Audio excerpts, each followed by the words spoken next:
کہ حقوق اللہ جو ہیں وہ توبہ سے معاف ہو جاتے ہیں. معافی مانگ لو تو اللہ انہیں معاف کر دیتا ہے.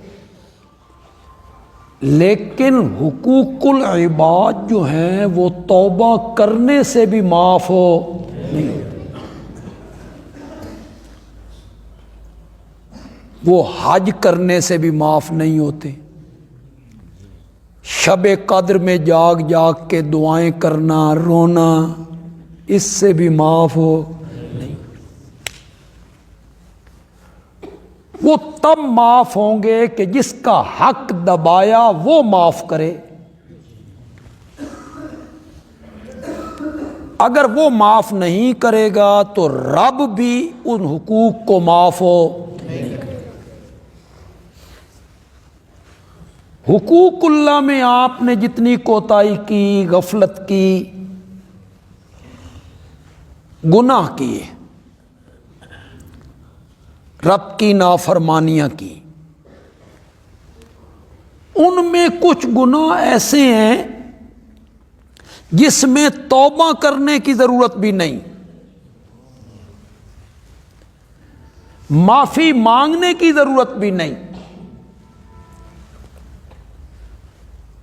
حدیث میں آیا نمازی جب وضو کرتا ہے تو جب وہ ہاتھ دھوتا ہے تو جتنے گناہ اس کے ہاتھوں نے کیے ہیں اللہ معاف کر دیتا. سبحان اللہ. کلی کی زبان والے گناہ معاف، آنکھوں والے گناہ معاف، پاؤں والے گناہ. اس نے توبہ کی ہی نہیں. وضو کر کے گھر سے نکلا ہے، مسجد کی جانب قدم اٹھا رہا ہے، ہر قدم پہ اللہ ایک گناہ معاف کرتا چلا جا رہا ہے. اس نے توبہ ہی نہیں کی. حقوق اللہ میں کچھ کوتاہیاں، غفلتیں، گناہ ایسے ہیں جن میں توبہ کرنے کی بھی ضرورت نہیں. یہ جو جسم کو بیماریاں لگتی ہیں، کچھ بیماریاں ایسی ہوتی ہیں جو بغیر دوائی کے ٹھیک ہو جاتی. یہ بندہ ڈاکٹر کول نہ جائے تاں اتھے پہنچ گیا تو انہیں ٹیکہ ٹھوک دینا، اپنے پیسے لے لینے. ورنہ جو سمجھدار ڈاکٹر ہے نا، اللہ سے ڈرنے والا جو ہے نا، وہ کہتا ہے بس 4-5 دن یہ احتیاط کرو تم ٹھیک ہو. کچھ بیماریاں ایسی ہوتی ہیں جن کا علاج ہوتا ہے، دوائیاں دینی پڑتی ہیں، لمبا علاج چلتا ہے، اور کچھ ایسی ہیں جو لا علاج ہیں. کینسر ہو گیا، سرطان ہو گیا.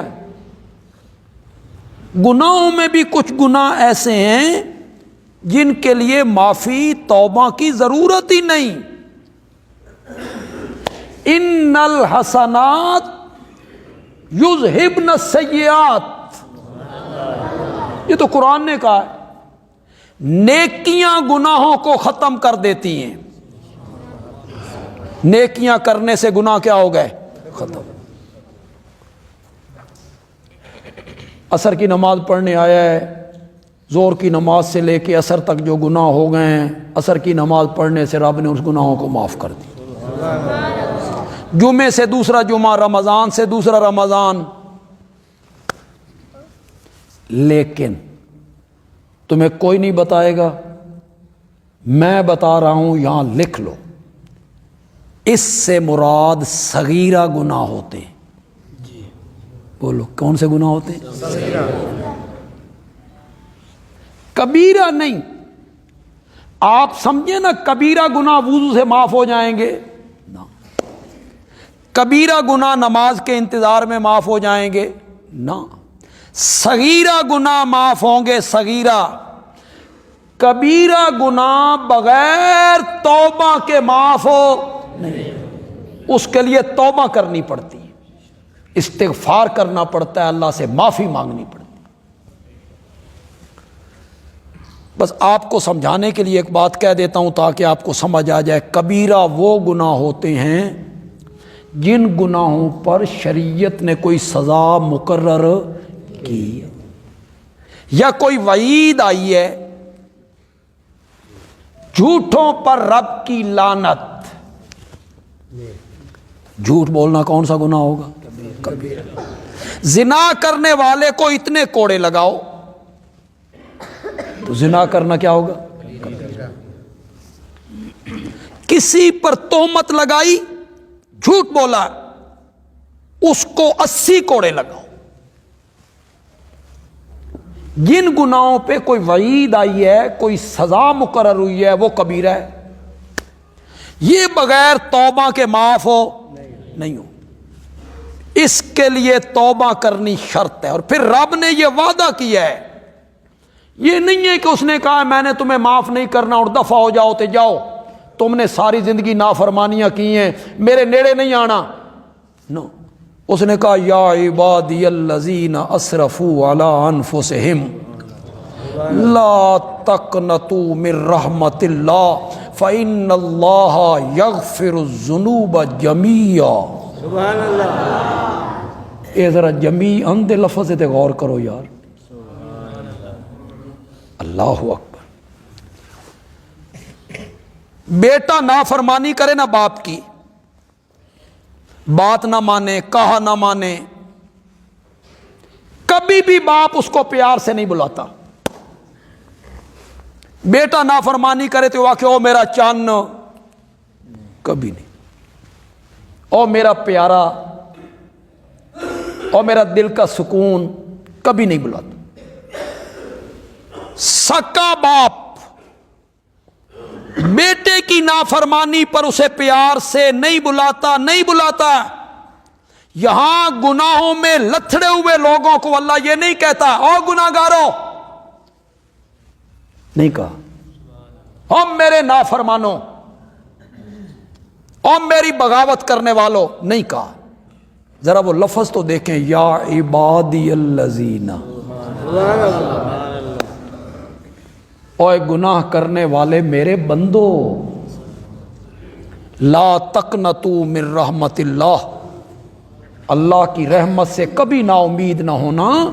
فإن اللہ یغفر الذنوب جمیعا، اللہ لوگوں کے سارے گناہوں کو معاف کر دیتا ہے۔ اس کے لیے توبہ شرط ہے۔ کیا کرنی؟ توبہ کرنی، معافی مانگنی، توبہ کرنی۔ پھر باپ بیٹے کی ایک مثال ذہن میں آ رہی، بیٹا نافرمانی کرے نہ باپ کی، کہا نہ مانے، باپ ناراض ہو جائے، باپ اسے کہے نکل میرے گھر سے،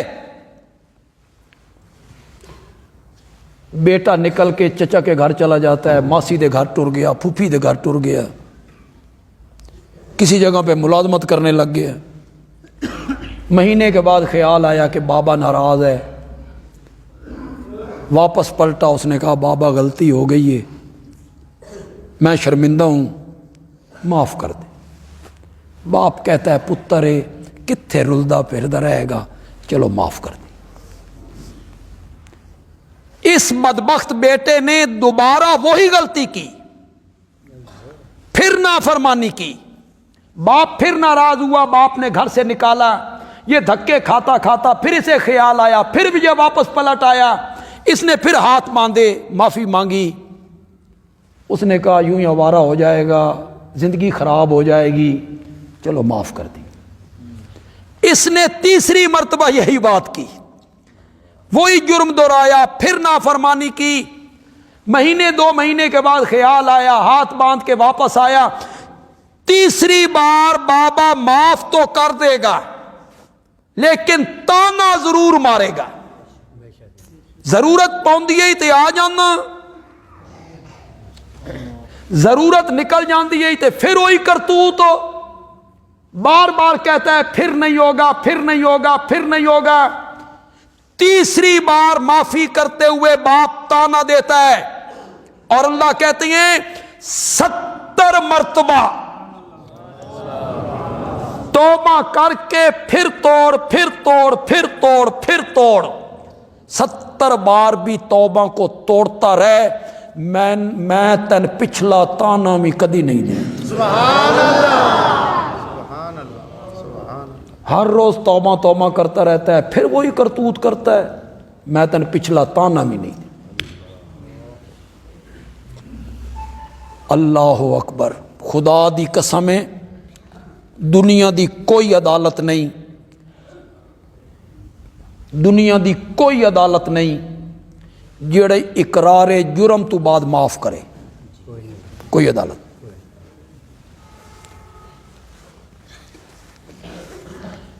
تواڈے چ جنہاں لوگاں مقدمے بھگتے نے، اساں بھی بڑے بھگتے نے، ہم نے بھی تھوک کے حساب سے بھگتے ہیں ایک زمانے میں۔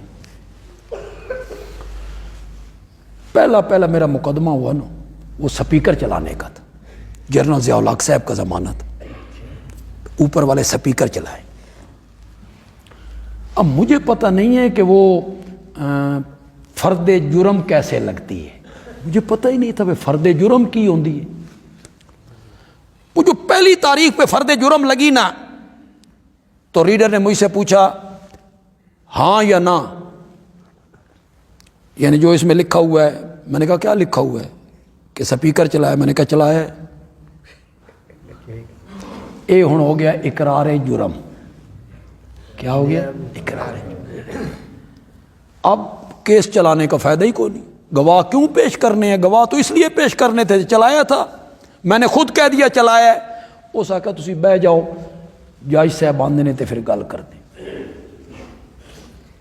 میں یوں ہی بیٹھ گیا تو ایک بندے نے میرے کان میں کہا مولانا کس کو اس آ کے سزا دینی ہے، اقرار جرم ہو گیا ہے۔ میں نکل کے وکیل صاحب کے پاس آیا، میں نے کہا ایسا ایسا ہوگا۔ اس آ بیڑا تے غرق کر چھڑے ہی تے چلو کچھ کر دیں۔ یہ وکیلوں کا جو دماغ ہے نا، یہ بھی پتہ نہیں کوئی الگ قسم کا ہوتا ہے۔ ایسے ایسے نکتے ان کے ذہن میں آتی ہیں نا۔ اب آپ نکتہ اس کا سنیں ذرا۔ وکیل صاحب آئے، اس نے کہا ہاں جی ان کی وہ نکالیں فرد جرم۔ اس نے کہا یہ تو اقرار کر چکے ہیں کہ میں نے سپیکر چلایا ہے۔ انہوں نے کہا میں کب انکار کر رہا ہوں، اس میں ایک لفظ کا اضافہ کریں۔ اس نے کہا جی کرواؤ۔ وکیل صاحب نے ایک لفظ لکھوایا، میں نے سپیکر استعمال کیا ہے لیکن مجھے یہ پتہ نہیں تھا کہ دفعہ 144 کا نفاذ مسجد کی چار دیواری کے اندر بھی ہوتا ہے، اس لیے میں نے کوئی جرم نہیں کی۔ اس آقا جاؤ۔ فرد جرم کے بعد کب معافی ملے؟ اقرار جرم کے بعد بندہ جب کہے کہ یہ ایف آئی آر مجھے تسلیم ہے، جو کچھ اس میں لکھا ہوا ہے میں نے کیا ہے، اس کے بعد معافی کی کوئی صورت نہیں، واحد عدالت ہے جو کہتا ہے اقرار کر۔ رات کے اندھیرے میں بیٹھ کے، تنہائی میں بیٹھ کے بول میں اے بھی کیتا، اے بھی کیتا، اے بھی کیتا، یہ بھی کیا، یہ بھی کیا۔ اقرار کر، پھر اس پر پشیمانی کا اظہار کر، میں پچھلے سارے گناہ معاف کر کے رکھ دوں گا۔ اقرار جرم کے بعد بھی معاف کر دیتا۔ آپ میں سے جو لوگ کیس بھگتے رہتے ہیں، اللہ تو ان بچا کے رکھے۔ میاں علی واسطے لوگوں واسطے ہے تے مشکل، اللہ تو ان بچائے۔ دشمنی کوئی اچھی نہیں ہوتی، بندہ بری بھی ہو جائے نا، مثلاں محفوظ ہوندی ہیں، تھانے میں بھی مثلیں محفوظ ہوتی ہیں، اس کیس کی مثل ضائع نہیں ہوتی۔ اللہ نے فرمایا میرے دربار چاہ میں معافی کرنا تے ساریاں مثلاں میں ضائع بھی کر چھڑ لی۔ سبحان اللہ۔ اسی کوئی مثل رکھنی بھی کوئی نہیں۔ فَإِنَّ اللَّهَ يَغْفِرُ الذُّنُوبَ جَمِيعًا۔ توبہ کر لے، معافی مانگ، توبہ کر۔ توبہ کیا ہے؟ کانوں کو ہاتھ لگانا توبہ، یا اللہ میری توبہ، یہ توبہ نہیں ہے۔ توبہ میں دو شرطیں ہیں۔ پہلی شرط ہے ماضی پر ندامت، جو ہو گیا اس پہ پریشان ہوں، جو ہو گیا اس پہ پشیمان ہوں، جو ہو گیا اس پہ شرمندہ ہوں، اور آئندہ کے لیے یہ کام نہ کرنے کا وعدہ، یہ ہے توبہ۔ ماضی پہ ندامت، آنسو بہائے، شرمندہ ہو، آئندہ کے لیے یہ کام نہیں کروں گا، اس نظریے سے دو شرطیں ذہن میں رکھ کے توبہ کرے نا، یہ سچی توبہ ہے۔ اللہ تعالیٰ اس کے گناہوں کو کیا کر دیتے ہیں؟ معاف کر دیتے ہیں۔